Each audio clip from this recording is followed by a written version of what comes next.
banyak lembaga-lembaga yang antusias gitu. Lalu kita bikin aksi bersama waktu itu long march ya dari kampus IAIN Cirebon, dari waktu itu masih STAIN ya, dari kampus STAIN Cirebon ke DPRD Kota Cirebon. Kita jalan itu dari dosen, mahasiswa, para pegiat-pegiat gitu. Itu bergerak di situ. Kita mendorong adanya kebijakan yang pro gender. Karena kita percaya ya, kalau kita percaya bahwa gerakan masyarakat sipil itu masih kuat gitu, masih kuat dan menjadi otoritas lah gitu ya di di masyarakat kita, terutama di Kabupaten Cirebon. Jangan pernah berpikir aku bukan siapa-siapa, aku nggak punya apa-apa, aku pasti nggak bisa berkontribusi pada gerakan perempuan. Itu salah, karena apapun yang kamu dapatkan gitu, apapun yang kamu punya, apapun yang kamu miliki, kamu bisa berkontribusi sekecil apapun untuk gerakan perempuan.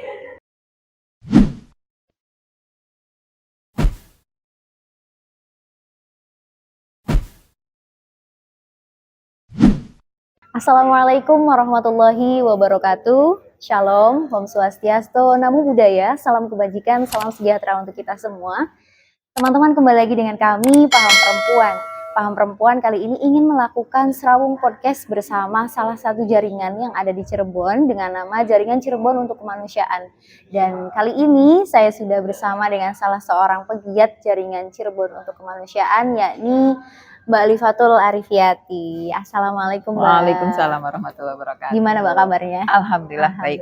Terima kasih banyak sudah meluangkan waktu untuk Mbak serawung podcast bersama kami, Mbak, di Paham Perempuan ini. Nah, teman-teman, Mbak Alifatul Arifiyati ini biasa dipanggil Mbak Alif ya. Mbak Alif ini merupakan salah satu pegiat Jaringan Cirebon untuk Kemanusiaan, dan beliau juga aktif di beberapa organisasi dan kampus.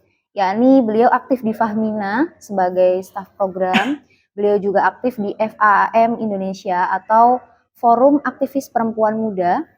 Lalu beliau juga aktif di Mubadalah sebagai kontributor. Beliau juga aktif di Fatayat Kabupaten Cirebon ya Mbak ya. Beliau sebagai wakil sekretaris di Fatayat, lalu beliau juga sebagai asisten dosen di kampus ISIF, teman-teman. Jadi Mbak Alif ini memang sangat super aktivis. Nah, untuk teman-teman yang belum tahu apa itu Jaringan Cirebon untuk Kemanusiaan, Jaringan Cirebon untuk Kemanusiaan adalah komunitas yang bergerak pada isu-isu sosial. Khususnya dia mengobrolkan atau mendiskusikan terkait isu-isu gender atau isu keperempuanan. Dan jaringan ini sudah ada sejak tahun 2009. Tapi untuk detailnya, mari kita ngobrol dengan Mbak Alif. Baik Mbak Alif, karena Ulia sudah menyampaikan tadi pengantarnya apa itu Jaringan Cirebon untuk Kemanusiaan, Mbak Alif bisa sharingkan kepada teman-teman terkait sejarahnya seperti apa, dari tahun berapa, dan siapa aja sih penggagas atau tokoh penggerak awalnya. Silahkan Mbak Alif. Ya, jadi sejarah Jaringan Cirebon untuk Kemanusiaan ini awalnya kita ada aksi bersama. Ada aksi bersama memperingati Hari Perempuan Sedunia. Jadi kita waktu itu salah satu penggagasnya itu adalah Fahmina Institute ya. Salah satu penggagasnya Fahmina Institute mengajak lembaga-lembaga, karena ini kok Cirebon kayaknya mau Hari Perempuan Sedunia kok sepi-sepi aja gitu. Jadi kita ini membangun komunikasi dengan lembaga, dan ternyata banyak lembaga-lembaga yang antusias gitu. Lalu kita bikin aksi bersama waktu itu long march ya dari kampus IAIN Cirebon, dari waktu itu masih STAIN ya, dari kampus STAIN Cirebon ke DPRD Kota Cirebon. Kita jalan itu dari dosen, mahasiswa, para pegiat-pegiat gitu. Itu bergerak di situ. Kita mendorong adanya kebijakan yang pro gender gitu. Lalu itu tahun 2009 ya Mbak? Itu tahun 2009. Nah, setelah aksi itu kita merasa wah ini penting banget nih, kerja kita nggak cukup sampai di sini gitu, kita harus mendorong lagi gitu. Dan untuk mendorong lagi kan kita perlu berjejaring ya, kita perlu berjejaring, perlu membangun komunitas gitu. Akhirnya kita sepakat, ayo kita lakukan kegiatan ini secara berkelanjutan, bukan cuma sekarang aja. Oke, berarti setelah itu tahun-tahun berikutnya itu kita setiap mau Hari Perempuan Sedunia kita ngumpul lagi. Nah, Kemudian sampai pada sekitar tahun berapa ya saya lupa, itu 2012 kayaknya, 2012 itu akhirnya kita menemukan 2 momen gitu. Kita menemukan 2 momen yang ada di setiap tahun, yaitu Hari Perempuan Sedunia sama 16 Hari Anti Kekerasan Terhadap Perempuan gitu. Itu Hari Perempuan Sedunia bulan Maret, lalu 16 Hari Anti Kekerasan Terhadap Perempuan itu November Desember. Gitu. Jadi dari situlah kita tiap tahun bikin minimalnya 2 momen itu. Lalu kita kemudian pikir, kita kalau ngumpul-ngumpul gini apa ya gitu, nyebutnya apa gitu. Karena kan kita masing-masing dari banyak dari banyak lembaga, individu juga gitu. Lalu akhirnya kita sepakat, udah kita bikin aja jaringan Cirebon untuk Kemanusiaan. Kita waktu itu terinspirasi sama ini si Ika, itu Indonesia untuk Kemanusiaan gitu. Iya.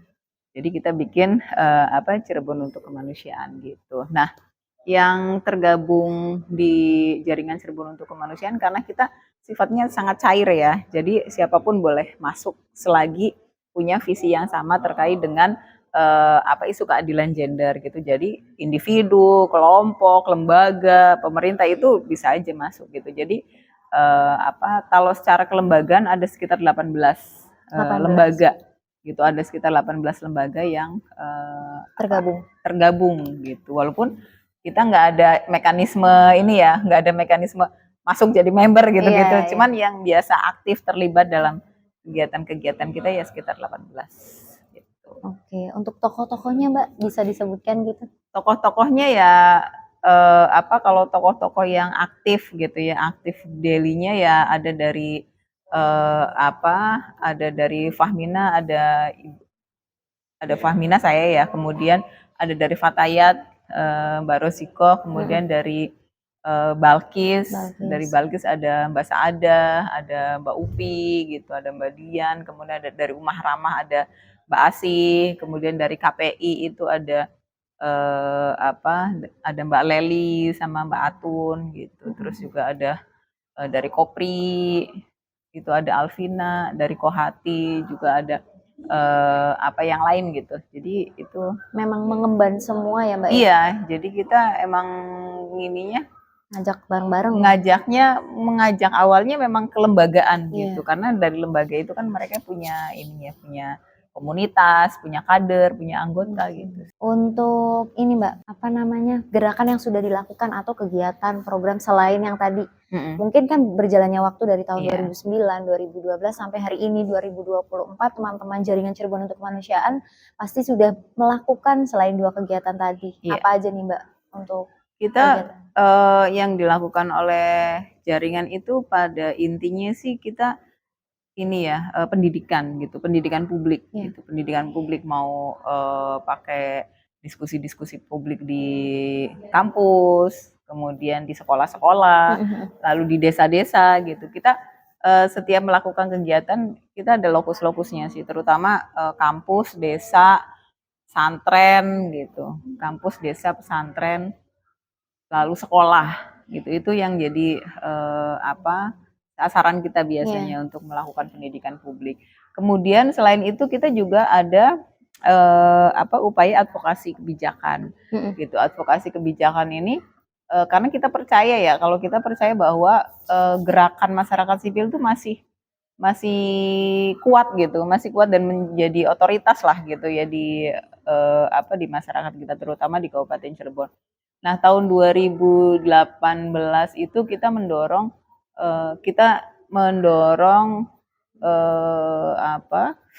Perda gitu, Perda Pemberdayaan Perempuan dan Perlindungan Anak gitu. Jadi mendorong kita dilibatin gitu. Kita dilibatin dalam proses penyusunannya gitu. Jadi alhamdulillah pada masa itu jaringan Cirebon untuk Kemanusiaan ya didorong, bahkan ketika pansus, ketika rapat rapat khusus penyusun draftnya, kita dilibatin terus gitu, dan akhirnya sampai pada disahkan jadi lembaran kebijakan. Gitu. Lalu ada lagi kita juga mendorong Perda terkait dengan layanan kesehatan. Jadi kita kita mendorong memasukkan isu kesehatan reproduksi di dalam perda itu, perda pelayanan kesehatan. Kemudian juga kita juga waktu itu yang leadingnya KPI itu punya program ini ya, mendorong pemerintah kabupaten mempunyai kebijakan terkait dengan pencegahan perkawinan anak. Nah, kita jaringan mendorong itu agar itu jadi peraturan bupati, dan itu sudah sudah menjadi peraturan bupati. Gitu. Sangat menarik ya teman-teman ngobrolin jaringan Cirebon untuk kemanusiaan, dan pasti di dalamnya banyak sekali manusia, banyak sekali ide-ide yang digagas dan bukan hanya wacana ya Mbak ya? Iya. Langsung aksi nyata gitu. Pengennya bukan hanya wacana. Di sini apakah mayoritas dari anggotanya itu perempuan atau kebanyakan laki-laki juga atau gimana Mbak? Imbang? Ya, memang mayoritas perempuan ya. Sebenarnya kita dalam ini ya, dalam diskusinya siapa aja boleh tergabung gitu ya dalam jaringan Cirebon untuk kemanusiaan ini. Cuman mungkin kan orang-orang juga lihat jaringan Cirebon untuk kemanusiaan tuh apa ya? Oh, banyak perempuannya, kayaknya perempuan-perempuan aja deh gitu ya. Jadi kebanyakan yang terlibat di situ ya perempuan. Tapi kita juga ada sih pegiat-pegiat yang laki-lakinya, terutama dari kemarin dari Gus Durian itu juga banyak membantu, terlibat gitu, banyak terlibat dalam gerakan ini. Tapi mungkin banyaknya di belakang layar. Iya, banyaknya di belakang layar. Oke. Nah, teman-teman ngobrolin jaringan Cirebon untuk kemanusiaan. Teman-teman pasti dari luar kota itu langsung autonya gini Mbak, di Cirebon itu banyak organisasi jaringan komunitas yang besar katanya kan. Ada Mubadala, ada Fahmina, ada ISIF, dan ngobrolin organisasi masyarakat khususnya Nahdlatul Ulama ya, dengan segala macam lembaganya. Ternyata memang satu kesatuan untuk jaringan Cirebon kemanusiaan ini ya Mbak ya, di dalamnya gitu orang-orangnya. Dan untuk kegiatannya sendiri memang nyata teman-teman, bukan hanya diskusi-diskusi saja, tetapi memang langsung turun ke jalan gitu. Jadi momen-momen yang memang harus dirayakan ya Mbak ya. Hari Perempuan Internasional dan Hari Anti Kekerasan terhadap Perempuan ataupun anak dirayakannya ini untuk mensosialisasikan tentunya agar masyarakat lebih melek dan tidak tabu ngobrolin perempuan, anak, kekerasan dan lain sebagainya. Dan tujuan utamanya memang di sini bisa digarisbawahi karena namanya jaringan Cirebon untuk kemanusiaan ya, untuk maslahah manusia, seperti itu teman-teman. Nah, kalau aku ngelihat nih Mbak di logo jaringan Cirebon untuk kemanusiaan warna-warni ya. Boleh diceritain gak sih Mbak apa nih filosofinya gitu? Jadi itu karena jaringan Cirebon untuk kemanusiaan itu wadah yang wadah dari kelompok yang plural ya. Wadah dari kelompok yang plural. Makanya di logo jaringan itu juga itu kan ada gambar-gambar, itu maksudnya itu tuh gambar-gambar orang gitu, gambar-gambar orang, laki-laki, perempuan gitu. Kelihatan gak ya kalau diginiin?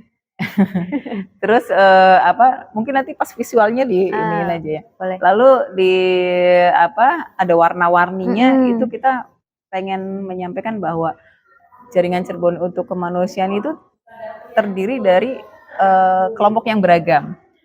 Terdiri dari kelompok yang beragam, maka kita bekerja gitu. Maka kita bekerja untuk orang ya inklusi siapapun gitu. Betul. Siapapun yang membutuhkan kita bekerja di situ. Lalu kan ada ini ya logo Mega Mendungnya ya. Iya, Mega Mendungnya kita pengen memunculkan Cirebon ya? memunculkan bahwa gerakan ini dari Cirebon gitu, gerakan dari Cirebon gitu sih. Oke. Sangat menarik teman-teman. Nanti teman-teman bisa lihat gambar atau logo dari jaringan Cirebon untuk kemanusiaan. Nah, kalau ngomongin komunitas atau jaringan ini Mbak, kan ada yang mereka memang non profit, ada yang profit, ada yang yayasan dan lain sebagainya lah. Untuk jaringan Cirebon untuk kemanusiaan sendiri ini seperti apa bentuknya ya? Iya, apakah legalitasnya gitu? Iya, betul. Kalau kita nggak ada legalitas sih, kita bentuknya kayak forum gitu ya, kita bentuknya forum cair, bahkan kita nggak punya mekanisme gitu, kita mekanismenya tuh kayak mekanisme visi bersama aja gitu, mekanismenya visi bersama aja, norma bersama, kolaborasi gitu sih yang penting. Jadi memang kita sangat cair, dan aku pikir salah satu pondasi kita itu kayak kepercayaan sih gitu, kepercayaan satu sama lain, dan kita tuh bekerja untuk isu kemanusiaan, kita bekerja untuk isu keadilan gender. Ya itu visi kita gitu. Kita nggak berpikir misalnya aku kan Fahmina, aku kan Balkis, aku kan Gus Durian, Kohati, Fataya gitu, enggak gitu. Kita berpikirnya visi. Bersatu perlu ya Mbak ya, memang wadah-wadah yang kayak gitu. Menurut aku perlu sih, karena di samping juga kita saling menguatkan. Betul. Gitu, karena misalnya Fahmina kan sebagai lembaga ketika ngomongin isu perempuan, ketika ngomongin isu kekerasan terhadap perempuan, kita nggak bisa melakukan pendampingan karena kita memang concernnya pada upaya preventif gitu. Nah, maka kalau misalnya kita nggak berjejaring sama Balkis, akan susah tuh koordinasinya gitu. Begitupun juga teman-teman yang lain. Jadi kita emang saling menguatkan gitu, itu sih pentingnya. Dan model kepercayaan tadi ya Mbak ya. Betul. Oke. Untuk kerjasama berarti udah banyak Mbak, ajakan-ajakan dari teman-teman yang lain. Ya, atau yang mau monggo, yang mau silakan. Tapi kita selalu terbuka. Tapi beberapa kelompok luar yang mulai melihat bahwa jaringan Cirebon untuk Kemanusiaan memiliki potensi untuk diajak kerjasama, yaitu kita lakukan kerjasama, misalnya kayak Aman Indonesia waktu itu bikin kursus tentang pencegahan ekstremisme untuk perempuan gitu. Lalu kita mengumpulkan komunitas-komunitas gitu dari jaringan masing-masing. Itu Aman Indonesia, kemudian juga ngaji KGI juga, ngaji KGI. Dengan ngaji KGI juga. Ngaji KGI kita kalau nggak salah 2 seri di sini kita melakukan pertama di ruang pertemuan Pemkot Cirebon gitu, lalu seri yang keduanya di ICF gitu. Kalau nggak salah 3 seri malahan untuk ngaji KGI. Kemudian juga kayak teman-teman Mubadala bikin pelatihan menulis, ya menggandeng jaringan Cirebon untuk Kemanusiaan. Lalu kemarin yang 16 HKTP itu PSGA IAIN Syekh Nurjati juga menggandengnya jaringan Cirebon untuk Kemanusiaan. Saya kira itu bukti gitu ya bahwa masyarakat sudah mulai mengakui gerakan dari jaringan Cirebon untuk Kemanusiaan, dan juga yang mengakui otoritasnya. Betul. Menurut kami pribadi juga dari paham perempuan khususnya, teman-teman, adanya jaringan Cirebon untuk Kemanusiaan ini adalah bukti nyata bahwa adanya jaringan-jaringan ini adalah untuk meminimalisir konflik ya Mbak ya, dan memang mencintai keberagaman. Dan yang dibilang Gus Dur itu benar, bahwa di atas persoalan apapun yang paling utama adalah terkait kemanusiaan, teman-teman. Jadi saya merasa bangga dan bahagia sudah bisa mengundang Mbak Alif untuk Serawung Podcast bersama kami di sini. Saya juga senang di sini. Menurut Mbak Alif, jaringan Cirebon untuk Kemanusiaan bakal ada nggak sih di kota-kota lain dengan menyebutkan kota sendiri gitu? Misal jaringan Semarang untuk Kemanusiaan, bakal ada nggak sih Mbak? Saya kira sih itu kayak jadi kebutuhan juga kan gitu. Itu jadi kebutuhan. Terus emang jaringan Cirebon untuk Kemanusiaan juga kita terinspirasi dari kota-kota lain gitu, kayak Jogja. Jogja itu kan ada jaringan Jogja Peduli. Jaringan Jogja Peduli waktu itu kan aku pernah tahun berapa gitu ya. Itu beberapa kali ikut kegiatan mereka, dan mereka tapi kalau saya kan lihat Jogja itu kan secara sumber daya gitu ya, itu kan udah mapan gitu ya dibandingkan Cirebon yang masih perlu banyak perjuangan. Jadi aku banyak terinspirasi dari situ, dan saya kira sih saya justru kalau misalnya dari kota-kota teman-teman yang mendengarkan podcast ini ya di kotanya belum ada, ya ayo kita jadi ininya gitu, jadi pelopornya gitu, karena itu penting banget sih gitu. Penting banget. Karena kita juga sekaligus membantu juga kan, membantu masyarakat kita, membantu pemerintah. Betul. Oke. Karena tadi ya sudah ada upaya-upaya tersendiri dari jaringan yang terkait apa namanya Mbak? Keikutsertaan di wilayah kebijakan tadi loh Mbak. Iya, advokasi untuk advokasi kebijakan. Jadi teman-teman di sini Jaringan Cirebon untuk Kemanusiaan itu tidak hanya bergerak di lapangan atau aksi saja, tapi memang sudah membersamai dengan pihak-pihak yang sudah seharusnya didampingi gitu. Ya, sekarang ini Jaringan Cirebon untuk Kemanusiaan juga sedang diminta untuk menemani pemerintah Kabupaten Cirebon membuat Raperda Kabupaten Layak Anak gitu. Raperda. Ini lagi proses menunggu rapat pansusnya. Baik. Banyak ya Mbak jadi PR-nya ya. Oke, kita tadi udah ngobrolin banyak banget sejarahnya, tokohnya, gebrakannya, filosofinya bahkan. Di sini kita juga mau tahu Mbak, tantangan dari teman-teman sendiri melakukan kegiatannya apa aja? Iya, pasti banyak sih ya tantangannya. Salah satunya adalah soal kaderisasi. Gitu. Kan di dalam dunia gerakan ya, dunia gerakan perempuan itu kan kaderisasi itu kan urgent banget ya. Kaderisasi urgent banget. Nah, sementara kalau misalnya kita kan juga bertumbuh kan gitu, kita lalu misalnya biasanya orang lagi aktif lalu menikah, kadang-kadang menikah juga membuat orang lalu menepi dulu dari gerakan. Nah, ini kan akhirnya kosong deh. Iya. Gitu. Ada jeda-jeda gitu. Ada jeda-jeda gitu. Jadi itu yang jadi salah satu tantangannya, makanya kita selalu mengapresiasi apa yang dilakukan oleh aktivis-aktivis mahasiswa gitu. Itu kita berusaha benar-benar menjaga mereka gitu. Mereka bikin diskusi, ngundang, ayo aku datang, karena menurut bukan hanya aku ya, tapi teman-teman yang ada di jaringan juga kalau diundang mahasiswa itu berusaha datang gitu, karena menularkan semangat ya, semangat, dan ini kayak upaya merawat kaderisasinya. Betul, gitu. Memperpanjang umur jaringan. Ya, betul. Okay. Itu yang pertama soal kaderisasi. Lalu yang kedua, karena ini kan jaringan yang sangat cair gitu ya, jaringan yang sangat cair, kita nggak punya mekanisme kayak SOP apa gitu-gitu. Jadi ya segala sesuatu kita harus diskusiin kala itu gitu. Maksudnya kita mau ada kegiatan sama Mubadalah ini, jadi gimana nih gitu misalnya. Jadi itu selalu pasti banyaknya lebih tahu bulat ya Mbak. Iya. Apalagi misalnya di komunikasinya juga, di komunikasi di grup kita kan ada dalam satu grup besar grup WhatsApp ya. Itu juga kadang-kadang kan yang aktif 1-2 orang, yang lainnya harus digedor-gedor gitu. Okay. Itu juga jadi tantangan tersendiri sih. Okay. Lalu tantangan yang selanjutnya, karena ini jaringan yang sangat cair, kita nggak punya mekanisme misalnya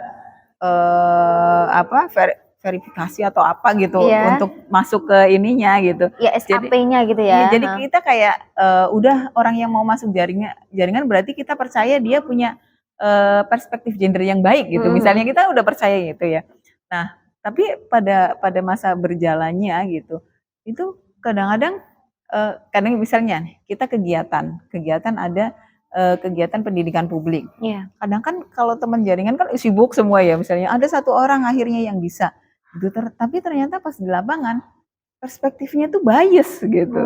Perspektifnya tuh bias. Nah, di situ juga kendalanya gitu. Itu tantangannya. Oh, berarti kita akhirnya mikir, oh berarti ini nanti jangan dilibatin lagi di narasumber, tapi berarti masih perlu penguatan lagi gitu. Masih perlu dilakukan penguatan lagi, dan memang penguatan ke jaringan juga ini nggak bisa kemarin udah gitu, tapi itu harus dilakukan terus menerus. Okay. Ya, PR-nya masih banyak pasti ya Mbak ya. Pasti sih. Dan semakin berjalannya waktu semakin banyak tantangan juga. Betul. Nanti. Nah, untuk teman-teman khususnya muda-mudi, Gen Z dan semuanya, alangkah lebih baiknya semangat para pemuda itu lebih ditumbuhkan ya Mbak ya. Yeah. Agar kita bisa meneruskan dan memperpanjang umur jaringan tadi, karena beliau adalah sosok yang sudah menggagas menjadi pelopor. Kita sebagai anak-anak muda harus lebih semangat untuk menghidupkan dan memperpanjang umurnya seperti itu. Untuk isu-isu perempuan sendiri yang diangkat di jaringan apa aja Mbak? Kalau isu-isu kita yang penting berkaitan dengan isu keadilan gender ya, tapi biasanya kita sering yang sudah sering kita kita gunakan atau kita angkat di dalam kegiatan-kegiatan jaringan itu ada isu kekerasan seksual, ada isu kekerasan terhadap perempuan dan anak, itu yang utamanya. Kemudian juga ada isu kesehatan reproduksi, kemudian juga ada isu trafficking, ada isu buruh perempuan, bukan buruh, pekerja migran, pekerja migran Indonesia. Kemudian juga ada isu penghapusan kekerasan dalam rumah tangga gitu juga.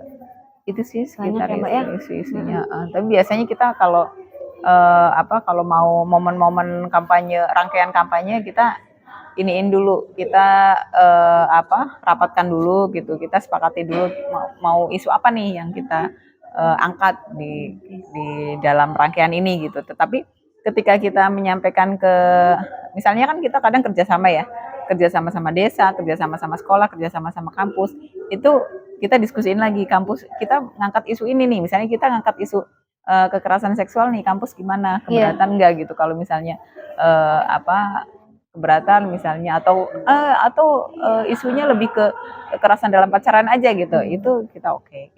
Jadi memang melihat kebutuhan ya, juga. Lagi trennya apa gitu, entah negatif atau positif, pasti kan kayak jadi ngeriletin ke anak-anak sekarang. Betul. Nah, selama ini apakah sudah ada ini Mbak?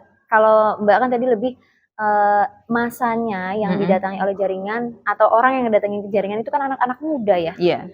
Pernah nggak sih jaringan itu sosialisasi terkait apa saja isu perempuan, sex education ke sekolah-sekolah mungkin di ranah SD, SMP, SMA itu sudah pernah dilakukan belum? Pernah, SD pernah waktu itu tahun berapa saya lupa, itu kita kadang ngelihat catatan tahunannya Balkis gitu. Catatan tahunan Balkis waktu itu kita ngelihat bahwa kebanyakan korban itu usia anak gitu, usia SD gitu. Jadi setelah itu kita bikin bikin pendidikan publik di sekolah SD gitu.